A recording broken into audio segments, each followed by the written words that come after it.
Dear students, welcome to Nag updates. AP EAPCET 2025కి సంబంధించి notification వెలువడింది.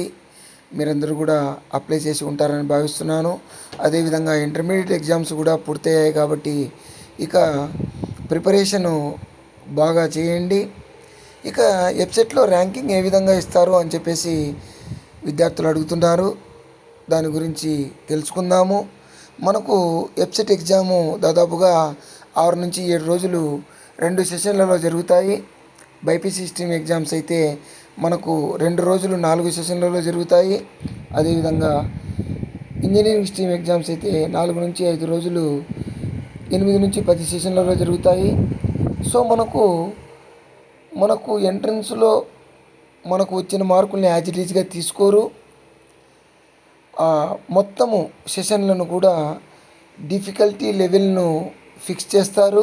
ఆ డిఫికల్టీ లెవెల్ని బట్టి నార్మలైజేషన్ ప్రాసెస్ అనేది ఒకటి జరుగుతుంది. ఆ నార్మలైజేషన్ ప్రాసెస్ జరిగిన తర్వాత మనకు మార్కుల్ని కేటాయిస్తారు. అంటే మనకు రెస్పాన్స్ షీట్లో వచ్చిన మార్కులకు కొన్ని మార్కులు యాడ్ కావచ్చు, లేదా కొన్ని మార్కులు లెస్ కావచ్చు.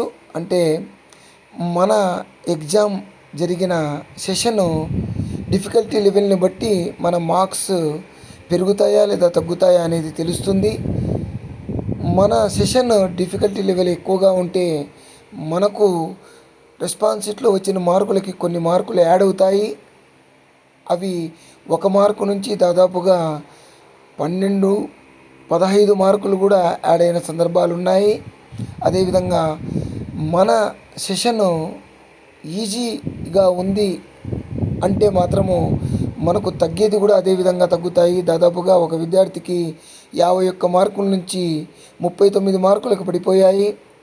సో మనము గమనించవచ్చు, ఈ విధంగా తగ్గే ప్రమాదం ఉంది. కాబట్టి ఆ నార్మలైజేషన్ మార్క్స్ను తీసుకుంటారు. ఆ నార్మలైజేషన్ మార్క్స్ను కూడా మనకు 160కి అయితే దాన్ని 75% మాత్రమే మనకు తీసుకుంటారు ర్యాంక్ కేటాయించేటప్పుడు. మిగతా 25% ఇంటర్మీడియట్లో మనకు వచ్చిన సబ్జెక్ట్ మార్కుల్ని తీసుకుంటారు. అంటే ఎంపీసీ అయితే మ్యాథ్స్, ఫిజిక్స్, కెమిస్ట్రీలో వచ్చిన 2 ఇయర్స్ మార్క్స్ మొత్తము తీసుకుంటారు.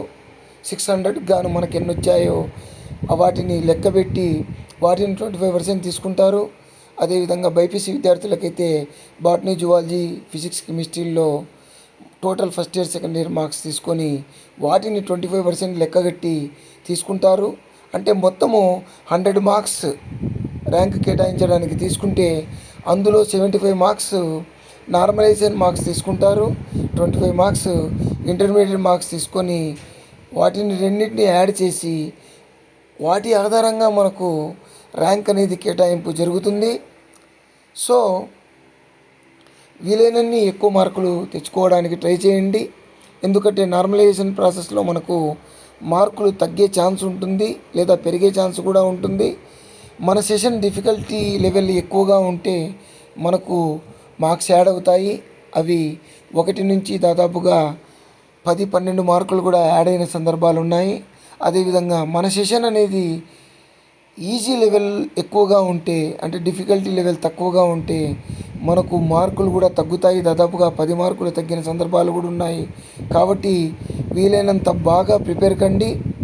దాదాపుగా మనకు రెస్పాన్స్ షీట్లో మనకు 50 అబవ్ వచ్చేటట్లుగా చూసుకోండి.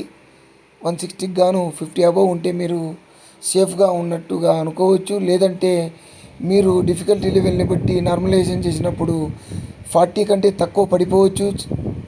సో బాగా ప్రిపేర్ కండి. All the best to you. Please like, share and subscribe my channel. Thank you.